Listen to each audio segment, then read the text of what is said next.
ሰደዱ። ቤተክርስቲያን ስትቃጠል ታውቃላችሁ ምእመናን።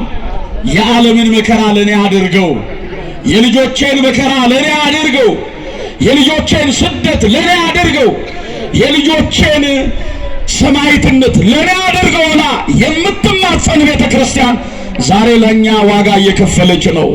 እናታችን ቤተክርስቲያንን ይጠብቅልን። አመስግኗት እስቲ። ልብ በሉ ኦርቶዶክሳውያን፣ ለኔ አድርገው በእነዚህ ሕፃናት ላይ እጅህን አትጫን፣ አንተ ያልከው አይሳካም አለችው። የእግዚአብሔር ልጆች ያ ዘመነ ዱቅልጥያኖስ፣ ዘመነ መክስሚያኖስ፣ ያ ዘመን አላዋን እነ ኔሮን ቄሳር የሰለጠኑበት ዘመን፣ ቤተክርስቲያን በመከራ ያለፈችበት ዘመን በይበልጥ ከዚህ ቀደም ብለናቸዋል። ከ160 እስከ 4ኛው መቶ ክፍለ ዘመን የነበረው ዘመን ቤተክርስቲያን ያንን ዘመን ዘመነ ሰማዕታት ብላ ትጠራዋለች።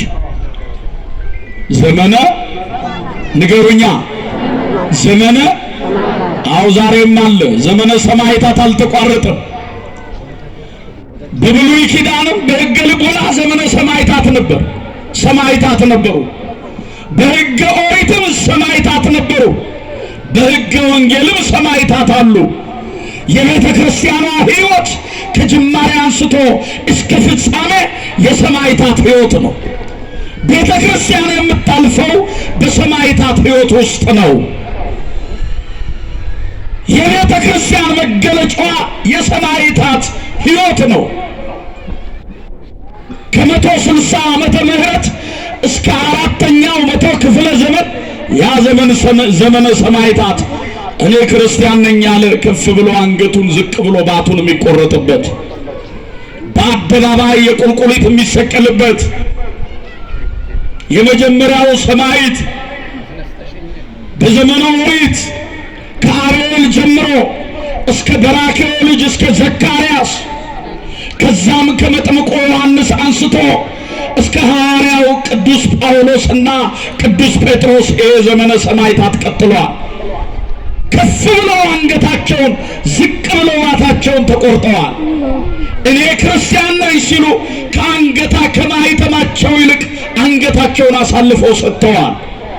እነዚህን እግዚአብሔር አክብሯቸዋል። እነዚህን እግዚአብሔር በቤቱ ከፍ ከፍ አድርጓቸዋል። ምክንያቱም ይላል ቅዱስ ጳውሎስ፣ ሐሳቤን ልጠቅልል።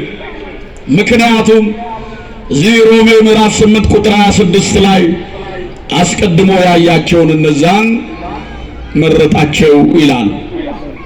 አስቀድሞ ያያቸውን እነዛን ምን አላቸው? ንገሩኛ። ለክብር መረጣቸው። ከዚህ ዓለም መከራ ይድኑ ዘንድ መረጣቸው። በላይ በሰማይ በመንግስቱ በቀኙ ያቆማቸው ዘንድ መረጣቸው። ከቅዱሳኑ ኅብረት ሁላችንንም ይምረጠን። አሜን በሉ። አዎ መረጣቸው። እግዚአብሔር ይመርጣል። የመረጣቸውንም ጠራቸው ይላል። የመረጣቸውን ምን አላቸው? ንገሩኝ በማርያም ጠራቸው። ዛሬ እግዚአብሔር ለምን እንደጠራን ታውቃላችሁ? እነሱ በደማቸው መሰከሩ። እኛ ደግሞ እግዚአብሔር በሰጠን መጠን ስለማን ልንመሰክር? ስለማን ልንመሰክር? ይኸውላችሁ ዛሬ አርሴማን ያመልካሉ የሚሉ ያላወቁ ወገኖቻችን አሉ። እኛ የምናመልከው ሰማይንና ምድርን የፈጠረውን እግዚአብሔርን ነው። አርሴማን ያከበር ቅድስት አርሴማን ያከበራትን ማንን ነው የምናመልከው? ንገሩኛ። እግዚአብሔርን። ይሄ እግዚአብሔር ነው ዛሬ የጠራን። በቅድስት አርሴማ ስም በቃል ኪዳኗ ሊጎበኘን የጠራን እርሱ ነው። የመረጣቸውን ጠራቸው አለ እግዚአብሔር።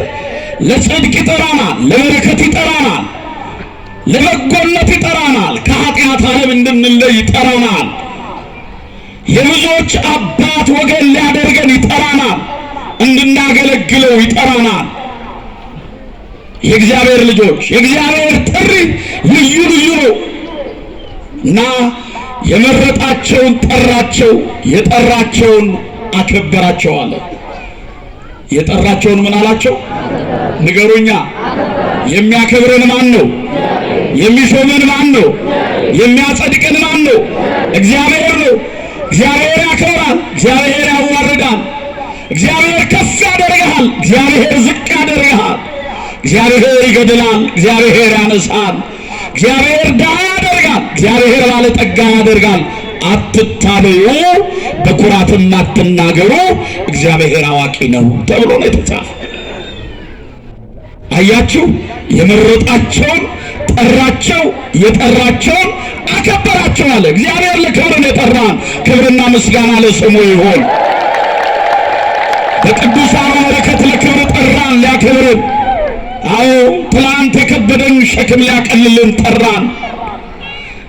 እናንተ ሸክማቸው የከበደ ሁሉ ወደ እኔ ኑ እኔን አሳርፋቸዋለሁ ብሎ ሊያከብርን ጠራን። እግዚአብሔር የጠራቸውን አከበራቸው፣ ያከበራቸውንም አጸደቃቸው አለ።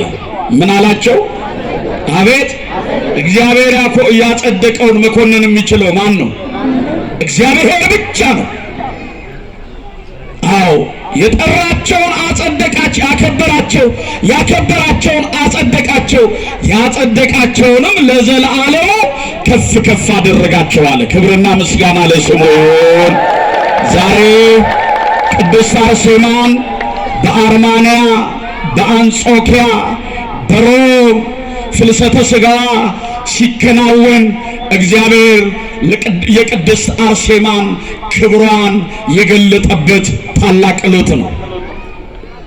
አያችሁ፣ ለዚህ ነው እግዚአብሔር አስቀድሞ ያያቸውን መረጣቸው፣ የመረጣቸውን ጠራቸው፣ የጠራቸውን አከበራቸው፣ ያከበራቸውን አጸደቃቸው ካለ በኋላ ለዘለዓለሙ አከበራቸው ካለ በኋላ አምላካቸው እግዚአብሔር ተብሎ ሊጠራ በእነርሱ አያፍርም። በቅዱሳኑ ማን አያፍርም? አምላካቸው እግዚአብሔር ተብሎ ሊጠራ በእነርሱ ከቶ አያፍርም አለ። የመረጣቸው እሱ ነዋ፣ ያከበራቸው እሱ ነዋ። ኦርቶዶክሳውያን ከዚህ የተነሳ ነው በቤቴ የማይጠፋውን የዘላለም ስም እሰጣችኋለሁ አለ። እስቲ በሉት ይህንን ቃል፣ በቤቴ በሉ፣ የማይጠፋውን የዘላለም ስም እሰጣችኋለሁ። አዎ ይሄ የማይጠፋው የዘላለም ስም በእጅ ምርጫ ያልሆነ፣ በሰው ምርጫ ያልሆነ የዘላለም ስም የተሰጣቸው የተቀበሉት ከእግዚአብሔር ዘንድ ነው። ስለዚህ ቤተ ክርስቲያናችን በነገረ ድኅነት ትምህርት ውስጥ አብልጣ የምትዘክራቸው፣ በነገረ ድኅነት ትምህርት ውስጥ አብልጣ የወንጌልን ብርሃን የምትገልጥባቸው ቅዱሳን ጻድቃን ቅዱሳን ሰማዕታት ተብለው የሚጠሩት እኒህ ናቸው። ኦርቶዶክሳውያን ዛሬም በሰማዕቷ በቅድስት አርሴማ ስም መሰባሰባችን እግዚአብሔር በቤቱና በቅጥር ውስጥ የማይጠፋ ቃል ኪዳንን ስለሰጣት ከቃል ኪዳኗ በረከትን ለማግኘት ነው። ዛሬ በስሟ የታነጸውን የእርሱ የአምላካችን የመድኃኒታችን የኢየሱስ ክርስቶስ አማናዊው ቅዱስ ሥጋው ክቡር ደሙ የሚፈተትበትን ነገር ግን በስሟ የታነጸውን ቃል ኪዳን የተገባላትን ቤተ ክርስቲያን ያከበረበትና ቅዳሴ ቤቷን የምናከብርበት በዚህ ዕለት ደግሞ ወዳጆቿ፣ ልጆቿ፣ የመንፈስ ልጆቿ ተገኝተን ቅድስት አርሴማን ያከበርክ አምላክ እኛንም አክብረን ለቅድስት አርሴማ የሰጠውን በረከት ለእኛም ምን አትበለን አትንፈገን ብለን ስለ ቅድስት አርሴማ ብለህ ማረን ብለን ልንማጸን በቃል ኪዳኑ ታቦት ፊት ተሰባስበናል። መሰባሰባችንን ሁሉ ለበረከት ያደርግልን። ሀገራችንን ኢትዮጵያን ጽኑ ሰላም ያደርግልን። ዛሬም ኦርቶዶክሳውያን ቤተ ክርስቲያን በታላቅ የሰማዕትነት ተጋድሎ ውስጥ ነው ያለችው። ዛሬም እነ ቅድስት አርሴማ ዛሬም በሰይፍ እየተቀሉ ነው። የበራክዩ ልጅ ዘካርያስ ዛሬም በሰይፍ እየተቀላ ነው። ካህኑ በመሠዊያው ስር እየታረደ ኃይባ እየጠፋበት ምድርን ከሰማይ አስታርቆ ሥጋ ወደሙ ፈትቶ አዎ ነገረ መስቀሉን የሚነግረን ሀብተ ወልድ ስመ ክርስትናን የሚሰጠን ብንሞት የሚፈታን ብናገባ የሚባርከን ልጆቻችንን ከአብራከ መንፈስ ቅዱስ ከማየ ዮርዳኖስ ይወለዱ ዘንድ የእግዚአብሔር አፍ ሆኖ እግዚአብሔር ይፍታ የሚለው ቃል ዛሬ እንደ ተራ ሰው የተቆጠረባት ሀገራችን ኢትዮጵያ እነ ተክለ ሃይማኖት እና አቡነ ዜና ማርቆስ እና አቡነ ገብረ መንፈስ ቅዱስ ተስዓቱ ቅዱሳን እና አቡነ አረጋዊ ወንጌልን የሰበኩባት ምንኩስናን ያጸኑባት እነ ተክለ ሃይማኖት በሕግ ሆነው ቤተክርስቲያንን ያስተማሩባት በአራቱም ማዕዘን የባረኳት ሀገር እግዚአብሔር ኢትዮጵያ ዛሬ የካህኑ ደም፣ የንጹሃኑ ደም፣ የሕፃናቱ ደም፣ የሽማግሌዎች ደም፣ የአረጋውያን ደም እየፈሰሰባት ነው። በይበልጥ አንገት ላይ ማይተም አስረህ ከተገኘ እኔ ክርስቲያን ነኝ ካልክ ዱቅልጥያኖስ ዛሬም አለ፣ መክስሚያኖስ ዛሬም አለ፣ እነ ትራጀን ዛሬም አሉ። ልብሳቸውን ቀይረው ተመሳስለው ገብተው ከመቀደሱ ሕዝቡን ለማውጣት አፋፍ ላይ የቆሙበት ዘመን ላይ ነው ያለው። ቤተ ክርስቲያንን ለማሳደድ ለሀገር ለትውልድ ዋጋ የከፈለች ፊደል ቀርጣ ብራና ዳምጣ ብዕር ቀርጣ ቀለም በጥልጣ ሐውላ ፊደል ያስቆጠረች ቤተ ክርስቲያን ዛሬ ውለታዋ የተዘነጋበት ዘመን ነው ያለው። እውነት ይቺ ቤተ ክርስቲያን ባትኖር ሀገር እንደ ሀገር ትቆያለች? ሀገር እንደ ሀገር ትቀጥላለች? እርስ በራሳችን አንነካከስም ነበር? መተን በቃል እግዚአብሔር ባንጽናና የቃል ኪዳኑ ታቦት ወጥቶ ምድሪቱን ባይባርክ አባቶች ካህናት በአራቱም አቅጣጫ ከሌሊቱ 9 ሰዓት ጀምረው ቆመው መልካ ስዕሉን አድርሰው ኪዳኑን አድርሰው ቅዳሴውን ቀድሰው ሥጋ ወደሙ ፈትተው ምድሪቱን በአራቱም ማዕዘን ባይባርኩ ዛሬ ሰው ለሰው ይተያይ ነበር? አልገባቸው። ቤተ ክርስቲያንን በማሳደድ እሷን አጥፍተን እንኖራለን ያሉ ብዙዎች አሉ። ያቀዱ በብዙ የበጀቱ በብዙ የሚሰለጥኑ ቤተ ክርስቲያን ላይ እጃቸውን ለማንሳት የሚቃጡ አሉ። ግደላችሁ ገዳዮቹ ትላንትና ነበሩ፣ እኛም ሟቾቹ ዛሬም አለን። ገዳዮቹ ነገም ይኖራሉ፣ እኛም ሟቾቹ ነገም እንኖራለን። ገዳዮቹ ይሞታሉ፣ እኛ በሕይወት እንኖራለን። ማን ከኛ ጋር ነው? እውነታው ነው ይሄ፣ ምንም ፖለቲካ አይደለም።